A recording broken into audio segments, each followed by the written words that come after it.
Okay, welcome back, and I hope that you're as thrilled as I am to talk about Andrew Yang. I want to first tell you, please like the video and share it, and subscribe to me on Gab, as well as on BitChute and on Minds.com. All of the information should be in the comments. It's getting more and more difficult to share my materials and get them views due to some of the algorithm. And even when I've had videos with a lot of likes, for some reason, the views don't seem to go up.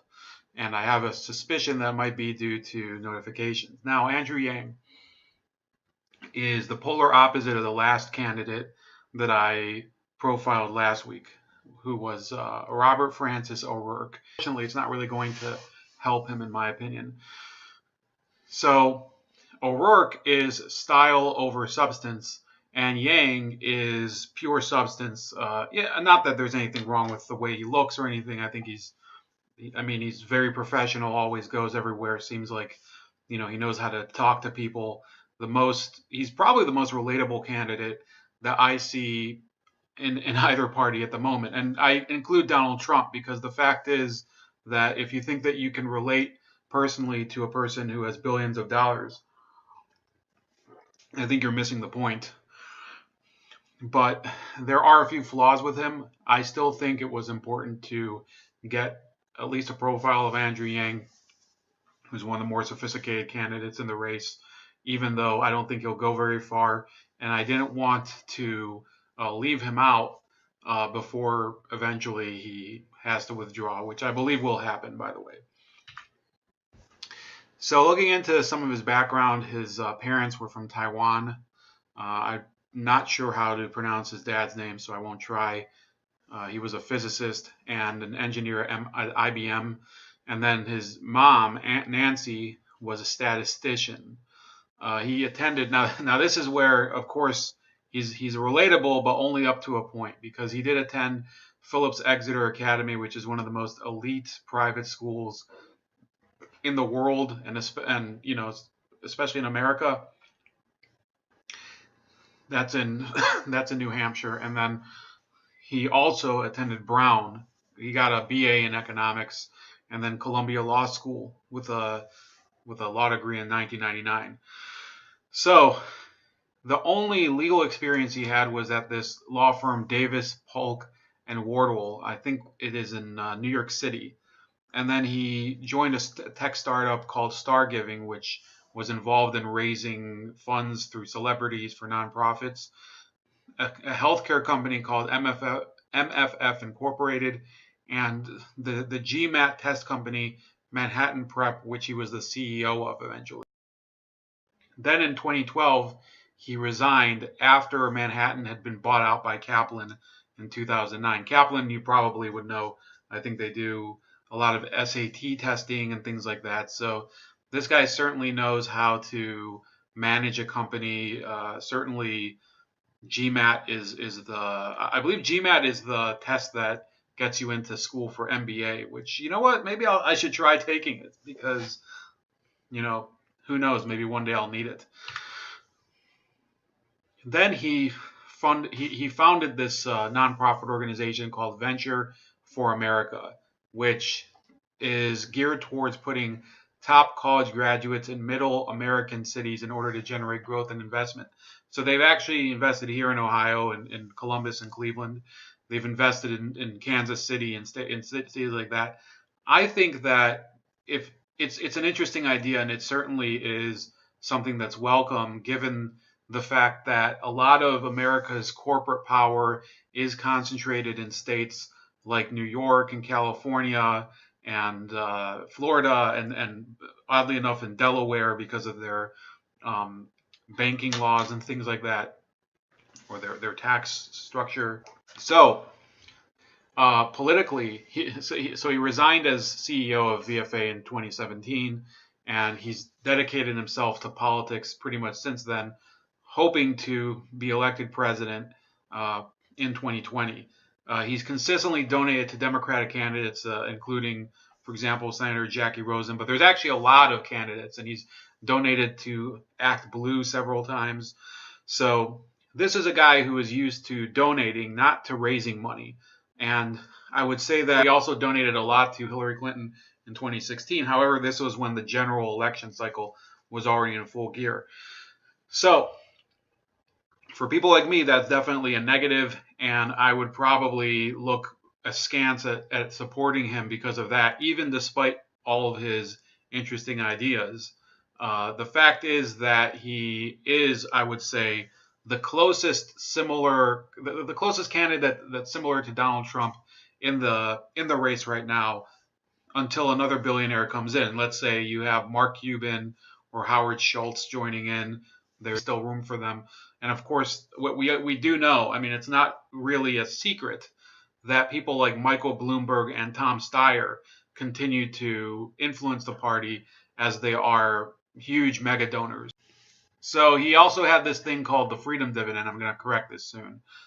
I misspelled dividend, but he is talking a lot about it as a way to really change the economy and talk about how to really end this, this wage depression, and also how to deal with automation in the future. But first, let's talk a little bit about his startup VFA and how it is, in his words, affecting the middle America and middle class. Gang, 2020. Gang, gang, 2020. Gang, gang, 2020. Gang, gang.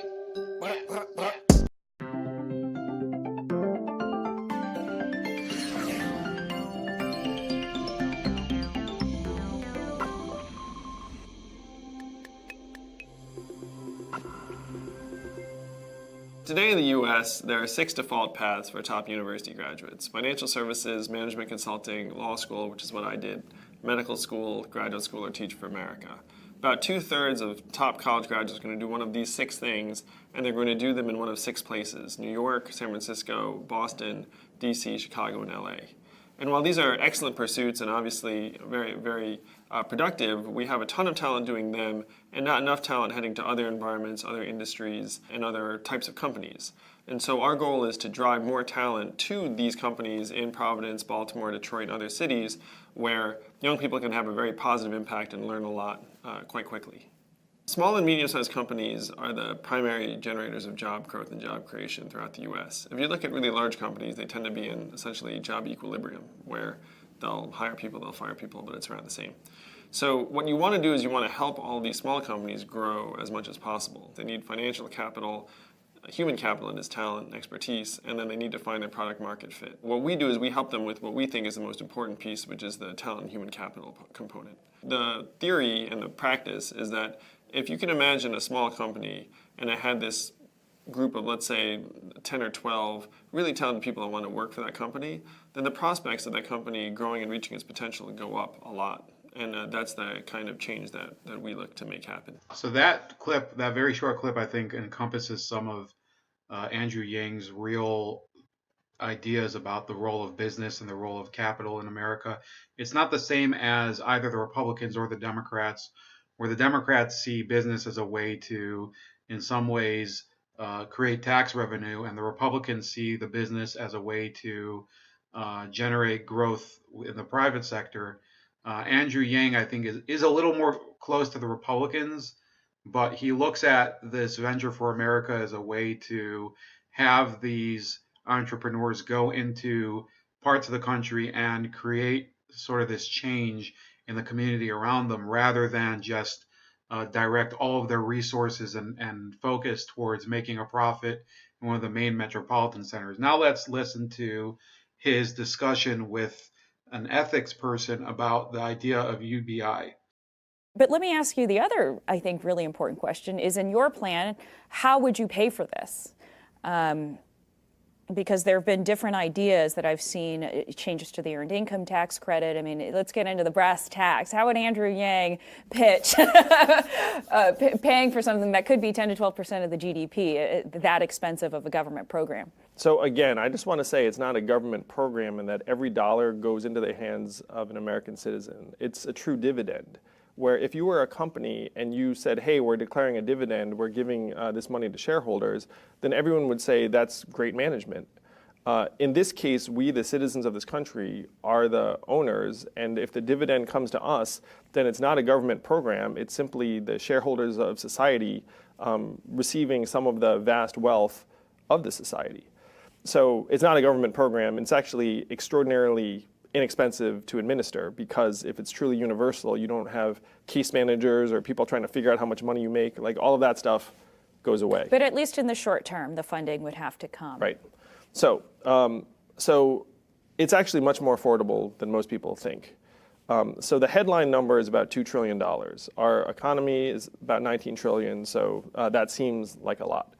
But if you dig into the numbers, you find that we're spending about $500 billion right now on income support in various ways: in-kind, food stamps, welfare, housing, Social Security, disability. And this would be overlapping. So if someone's receiving, let's say, $700 in benefits right now, then you go to them and say, hey, you can keep your current benefits, or you can go to the Freedom Dividend and get $1,000 a month free and clear. So they would have the option. They would have the option. But because we're already spending $500 billion, this thing is 25% paid for before you even get started. Because you wouldn't be able to have both. You wouldn't be able to have Medicare. I mean, that was one of my questions, is what it would do to other governmental assistance programs. Yes. So I believe that we need to transition to a Medicare for All program, because healthcare is one of the major stressors and costs for both American families and individuals, but also businesses. And it's 18% of the economy. It's not giving us proper value, because it's not like our healthcare outcomes are twice as good as other countries, even though we're spending twice as much. But my proposal to pay for universal basic income does not touch Medicaid, Medicare. The $500 billion I described does not include those programs. Social Security? So it includes Social Security disability, which is when individuals are receiving income support. So the big problem we're facing as a society is that more and more work is being done by machines, robots, AI, software. And income tax is a terribly inefficient way of actually harvesting that value for the public. So if you look at it, who are going to be the beneficiaries of this transition to automation? It's going to be large tech companies who are excellent at not paying a lot of tax. Very good at offshore tax havens. Just move it over and say it all went through Ireland. Small tech companies, which are often not profitable, and then if they do get acquired, it's maybe a one-time thing, and they might have to pay on an acquisition at a certain point, but even then it's at a capital gains rate. So there's just not a lot of money that's going to be coming to the public, even as more and more work is going to be done by robots and software. So that's what we need to change, and that's the way we pay for universal basic income. The way we pay for it is we implement a value-added tax, which right now is in practice in every other industrialized country in the world except for us. And through a value-added tax then, so Amazon, now it's 43% of e-commerce, largest market cap. Jeff Bezos could be the first trillionaire. But there are periods when they said, hey, we didn't even make any money this quarter, so no income tax. Whereas a value-added tax, then they pay based on transaction, and that's inescapable. That's one reason why other countries use it, is that it's a much, much more effective way to get revenue. And so if you're a self-driving truck company, you might not have many humans making money, and so there's not much income tax coming, but a value-added tax, then we get our fair share. And a value-added tax would generate between $700 and $800 billion if we were to implement it at half the European level. The European average VAT is 20%. Our economy is so vast that if we had a VAT of 10%, it would generate $700 to $800 billion. So there you have it. That is his perspective, not only on UBI, but on the issue of the VAT tax. Now, I want to let you guys on a little secret. Yes, the VAT could raise revenue in ways that the income tax doesn't. However, once you institute a VAT, you'll see people's consumption be adjusted. Often VAT is it's applied to such products as cars and machinery and appliances and stuff like that. Accordingly, people will start to decrease their purchasing of those. And in many cases, when you talk about the items, let's say a Kia, for example, which I guess is worth more today than it used to be, but a Kia automobile, let's say a Kia Soul, for argument's sake, in the past probably would have been $14,000, $15,000. Once you add the VAT, you would end up likely paying $18,000. So it does end up biting the consumer in the ass, because ultimately the value added tax adds the most value at the end user area. You pass on all of the costs to the consumer. It's actually even more, if you think about it, it might even be worse than the way libertarians describe the tariffs, because this literally does, by tax structure, pass on the cost to the consumer. But it's still, if you're talking about just raising revenue, it is a very interesting way. Another interesting area where Andrew Yang is really, he straddles the line between progressives as well as conservatives, is his approach to the minimum wage. But before that, let's talk about his gun control policy. Yeah, so the epidemic of gun violence is incredibly tragic. I'm for gun safety measures. I think that if in a country where you're licensed to drive, you should be licensed to have a firearm, because a firearm is obviously as deadly as an automobile. I have an 8-step plan to try and curb gun violence and increase gun safety, including fining gun manufacturers anytime their product is used in a shooting. Because right now, and this is perverse, but when there's a school shooting, gun sales actually go up because people are concerned that regulation is going to go up, so they run out and buy guns. So if you're a gun manufacturer, shooting is actually good for your business. Think about how perverse that is. So what we need to do is we need to have them incur costs when there's a shooting, and then the gun manufacturers, you would see, might start actually investing in gun safety and signature guns and licensing, because they don't want to be held culpable. So that's one of the 8 steps I would suggest. There are many, many things we need to do. But the sad reality is that a lot of this gun violence we're experiencing is self-inflicted, where people are buying guns and then killing themselves. We're now at a point where suicides are at record highs, and a lot of that is firearm related. So I want to come in here and disagree strongly with Andrew Yang's current on gun control. The reason that gun control would not solve any of this is, for one thing, when you start to fine the manufacturer, it doesn't matter. You're still going. So basically, it's the same approach as you take to the sin tax with cigarettes and alcohol. It hasn't solved the issues of addiction to tobacco or alcohol at all. In fact, you could probably say that Americans have other addictions more than ever. Not necessarily just those, but the people who pay the most are the people with the most addictions. Now, with gun control, I don't know if you could talk about gun addiction as being the same issue, but the people who have been buying guns are not going to be buying them. I recognize also that this might actually hurt the algorithm on the video, but so be it.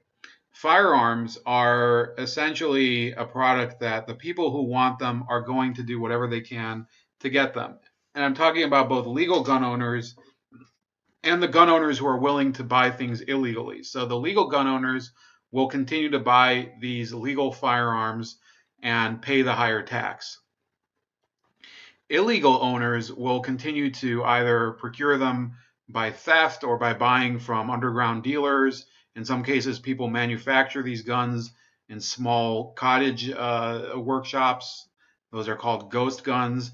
So Andrew Yang's plan doesn't really address the issue of most gun crime, which is committed by handguns and by people who are, probably part of a criminal syndicate.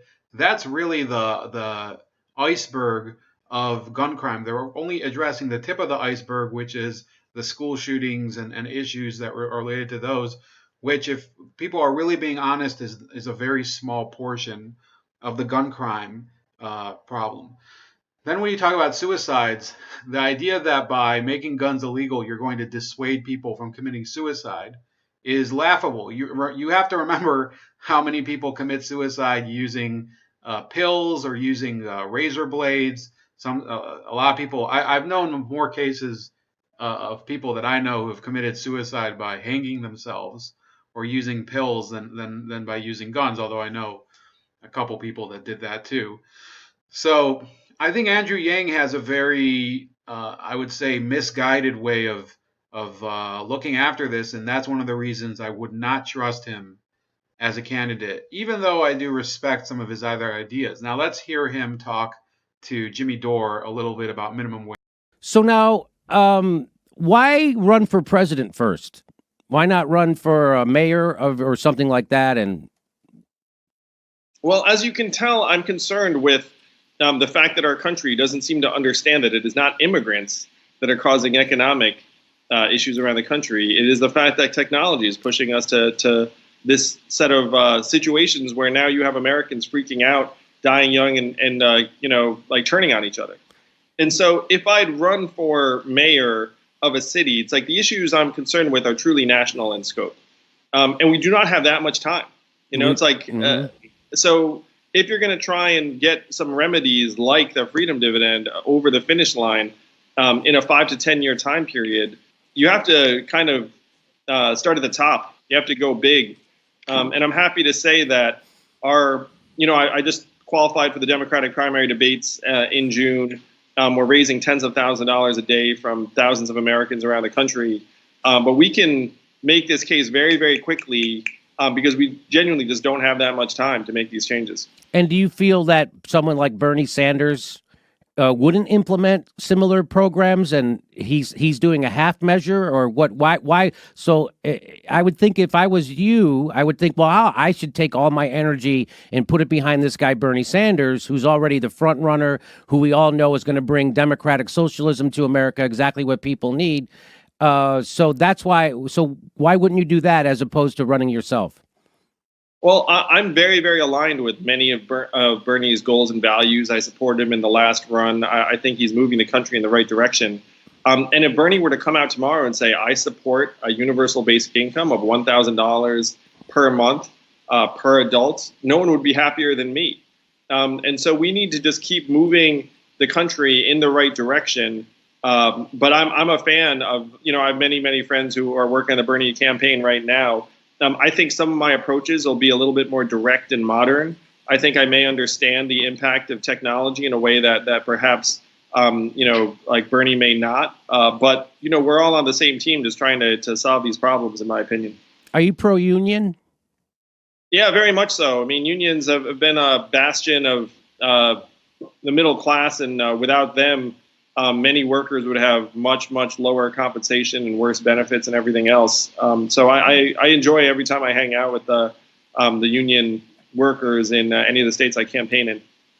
So you'd be for card check, things like that? Yeah. And I actually, when I was in San Francisco, we had a rally of 3,000 people, and I was introduced by this woman who was trying to get a union in mixed martial arts, and then she got fired for it, and which I think is deeply immoral. It should be against the law, but unfortunately, Donald Trump himself intervened in that case, because Donald Trump's friends with the head of the UFC. So I'm for workers' ability to unionize in any industry or situation.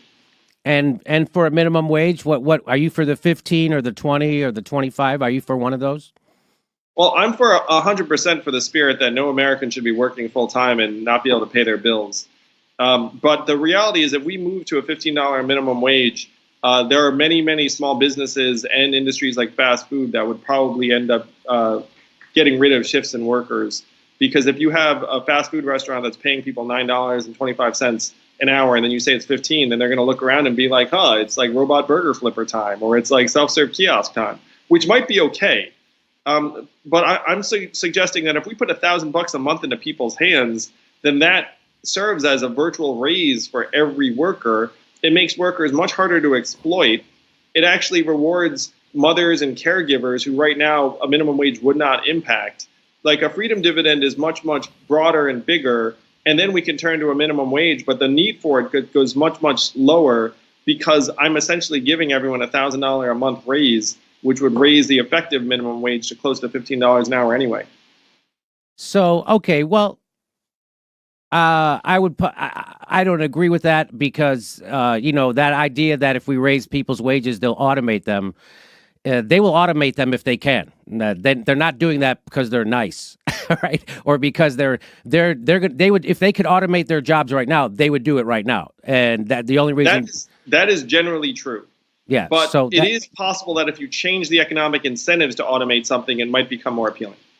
right. Okay. But I like to bowl. We don't have pin setters anymore. It's not because they tried to get more money for pin setters. Okay. It is also true too, though, Jimmy, that like if you look at like some struggling mom and pop retailer around the country, like a lot of them are paying their workers like $9-10 an hour. And then if you say, hey, it's $15, like some of them might cut back shifts or some of them might struggle. Like I've run a small private company, and a lot of these small businesses are really, really close to, like the red at any moment in time. Mm-hmm. And something that seems like completely common sense to us, being like, hey, just pay people $15 an hour, actually would cause some of these businesses to say, you know what, I'm gonna have to cut a shift or cut a worker at the margins. So again, I just rather just give people the raise directly, and I think workers would prefer that too. If we just put $1,000 a month in your hand. Yeah, I mean, again, the UBI you're correct on that, and you're incorrect on the other stuff. Businesses hire when there's a demand for their product. End of sentence. And if there's a demand for their product, they got to hire a worker. And nobody's going to go, boy, I have all these orders, but I can't pay that guy $15, so I'm not going to fill them. So that's illogical. That is a right-wing talking point. That is not how economics works. Businesses are not flourishing at that level. If they're just living hand to mouth and they don't have the orders, and they have a hard time even paying the people they have, if you elevate those costs, it might in some situations mean they cut shifts or cut workers. I mean, that is not economic theory. That is sound. That is right-wing talking points. But right, I have a small business. We have 6-7 employees at this place right here. And if I can't afford to pay someone a living wage, I should go out of business. Why should I be able to make a living wage, but the person who generates that income for me doesn't get to have a living wage? That's ridiculous. That is exactly the way I ran my business too, Jimmy. Okay, that's good. That is great. All right, well. So that was one of my favorite videos analyzing what happens with Andrew Yang and when he confronts people who are actually on the left. And when you examine really some of the idiocy of the people on the left, people who are socialists who think that they know how to run, they think that they know how to run your business better than you do. And if you think that you know better, then they think you don't deserve to be in business. That's essentially what Jimmy Dore said. They think that you should be forced to allow your workers to organize, or you shouldn't be in business. Now, that's the way things end up happening when a certain industry is it's given to union pressure. That's exactly what happened in the 60s, 70s, and 80s. Also, let's not forget that in some cases, such as the auto industry, the American leaders, the corporate leaders weren't very innovative, and they were stodgy, and they didn't try to look towards the new era where you have to be fuel economic and minivans and whatever. So yes, there's certainly problems that the corporations themselves create by being failures and not knowing how to adapt. Unions and card check doesn't help that. You can see, for example, that in many cases these unions keep people on the job who shouldn't be on the job, people who are incompetent, people who are dishonest, people who, quite honestly, they should, by virtue of their own performance, not be in the industry. If you look at the way that teachers are performing, and I could be making many, many videos on teachers, and you wouldn't hear the end of it. That's the real problem in our system of the public sector. You have so many people who have union jobs who are almost unfireable because either regulations prevent them from being fired, or their union contracts make it very difficult for them to be fired. So therefore, our system, our public sector system, is paying for a lot of people who are failures and will never actually perform because they have no incentive to perform. And that's the way Jimmy Dore wants the private sector to behave too.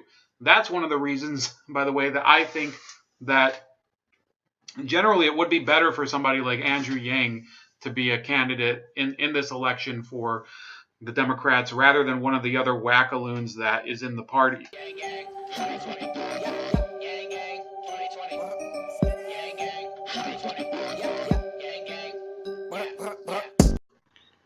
I also wanted to discuss, before we move on to the end, something that Andrew Yang said in March that was a deal breaker for me. after the Christchurch shooting. And it was really something that made me think, yes, this guy is smarter than the average candidate, but he's also in some ways so corrupted by the ideology of control and central leadership that I could never see myself supporting somebody who has views like this. And who is going to be the boogeyman of the next 10 to 20 years? Who's going to be the great rival to the United States in the eyes of American society? China, that's right. And so what do you think the attitude is going to be over time for the shrinking, insecure white majority that's losing their jobs for, let's say, Chinese Americans or Asian Americans?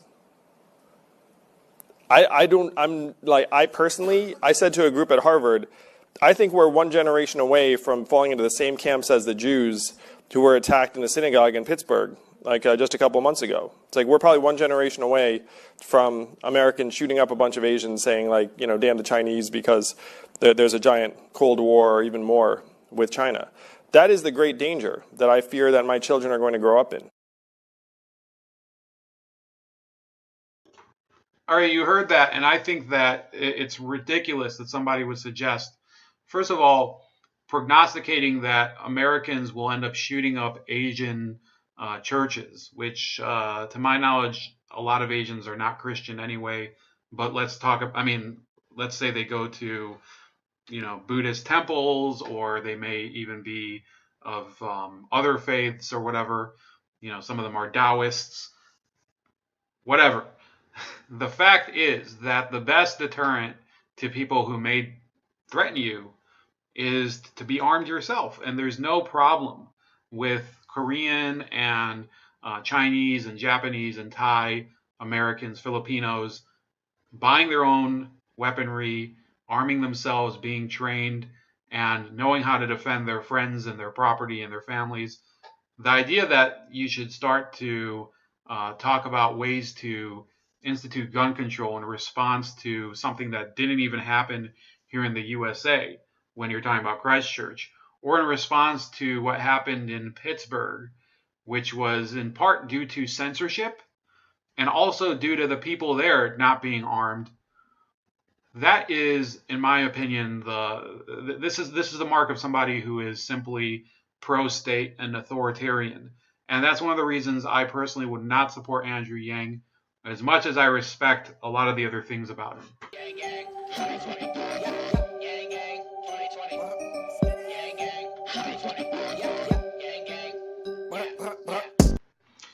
So let's talk a little bit about the feasibility. I think definitely Andrew Yang, if you're being honest, okay, and if you're not trying to say, well, all the Democrats are garbage and they're idiots and whatever, Andrew Yang deserves to be a little higher in the polls, but he just isn't, possibly because his message isn't resonating as much among the people that are being polled, or because the polls are inaccurate, or because he's being overshadowed by people who are much more popular, like Bernie and believe it or not, Joe Biden. Let's go through some of the candidates that he would be competing against. When you talk about the corporate centrists, I think that Andrew Yang would not be very favorable of a candidate for them. So you look at some of the voters who would go for, Hickenlooper, there's not that many anyway. You have Kamala Harris. I think that those people would probably not be interested at all. Pete Buttigieg, I don't know that there's much overlap. I think yes, there could be a kind of a common area between those two, because Buttigieg is not a classical leftist and neither is Yang. Then you have Swalwell, Klobuchar, and Biden. So those three are fully corporatized Democrats. Not really much to gain from those people in terms of competing for the same public. And then you have Booker and Moulton, who I think don't have really the same message or any sort of connection. And then Beto O'Rourke, I could certainly see some of his fans eventually jumping ship to Andrew Yang, partially because his campaign just seems to continually show signs of blundering and falling apart, and there's no real core message or anything. And in fact, it's going to be interesting what's going to happen to the Beto candidacy and how that will affect others, because apparently now he's hiring a lot of former Obama aides.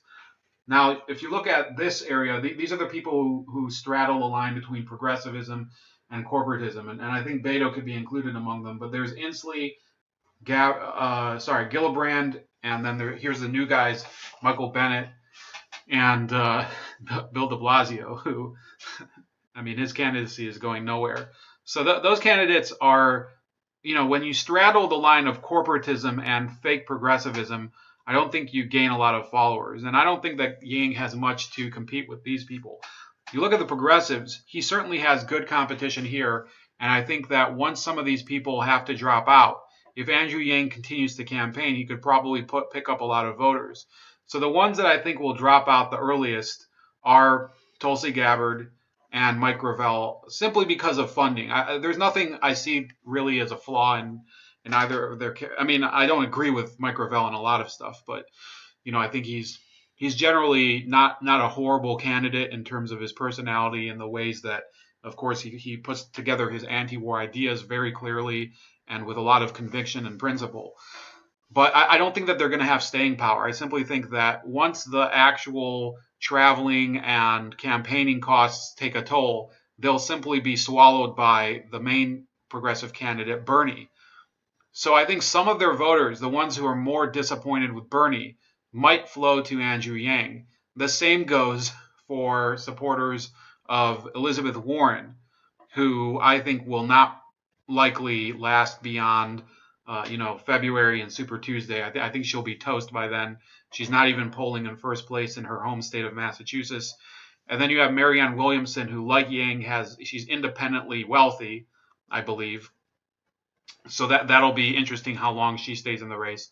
In terms of minorities, so Andrew Yang is Asian American. And the Asian American vote is a very unknown quantity. We don't know whether they will be motivated to vote for another person of their own, I guess, racial heritage or whatever you want to call it. Traditionally, I don't see too much evidence of that. For example, a lot of Vietnamese immigrants, for whatever reason, I mean, probably because of their history with communism, they seem to vote Republican. But it's going to be pretty interesting. For example, he's not very strong on immigration, which is one other reason I wouldn't support him. But once Julian Castro falls out, and once Beto also craps out of the race, I think that Andrew Yang could pick up some immigrant votes. And then, some of these other people are kind of clowns anyway. Gillibrand certainly, and Buttigieg. I don't think that they're going to stay on. I don't see any reason why these people would the voters for these people would not vote for Andrew Yang. The only question is, how much stamina does he have, or does his campaign have to keep in the race? And I don't see any reason why he would drop out early. I just don't know if he can gain momentum enough for that to really matter. In terms of blue-collar voters, he's certainly competing with three of the real blue-collar candidates when you talk about Hickenlooper, Sanders, and Tim Ryan. I do think that he'd probably be better than both Hickenlooper and Ryan, but his real competition in the race is, of course, from Bernie. So when you look at the states, how is he really going to be able to make an impact? The key is, if you are a Yang Gang supporter, you have to hope that he can make a visible impact in Iowa, probably get 10% or more. After that, you would likely see a little more of a profile in places like New Hampshire. I don't think he has much chance of winning much in South Carolina. Then you go to March 3rd, Super Tuesday. He certainly has the potential to do well in Texas, in North Carolina, in California, but I don't think he's going to win any of those states. I think he's simply going to gain some delegates and be able to, mount a case for why he would be perhaps a good VP pick, or somebody that would be able to survive some of these other candidates that are falling apart. But no, I don't think that he has much of a path beyond Super Tuesday, because as you get into some of these states that are in more obscure areas, such as the ones like Missouri or Idaho or Washington, that's really Sanders territory. And some of the more populous states, let's say Pennsylvania or Maryland or Connecticut. Those are, at the moment, they look like Biden states. Although, if you saw my video yesterday, I'm not really in love with with this ridiculous polling that says that the race is basically over. So, in closing, I would say that if you are going to vote for anyone in the 2020 race that could change the texture of the economic vision of the Democratic Party, Andrew Yang would be that person. However, if you believe in things that the Democrats certainly don't really support, if you believe, for example, in the Second Amendment, if you believe in controlling immigration, if you believe in some of these issues like ending this identity politics nonsense, if you believe in school choice, I don't think Andrew Yang is a good candidate either. I would say you still stick with the Republican ticket. So yeah, I think he's a pretty decent candidate if you go all around, but there's still much to fear if you're somebody like myself. That's about it. Please like, share, and subscribe. Also subscribe to me on BitChute and on Minds.com and Subscribestar. My screen name under all of those is Chef Leopard, and on Gab.ai, my screen name there is Starscream85, and have a wonderful rest of your afternoon. Yeah, I want 1,000 a month, 1,000 a month, I want 1,000 a month, 1,000 a month. Let's get this bread, freedom dividend. Are all y'all paying attention? Automation gonna sweep the nation unless we get him in. Andrew Yang, 2020 freedom dividend.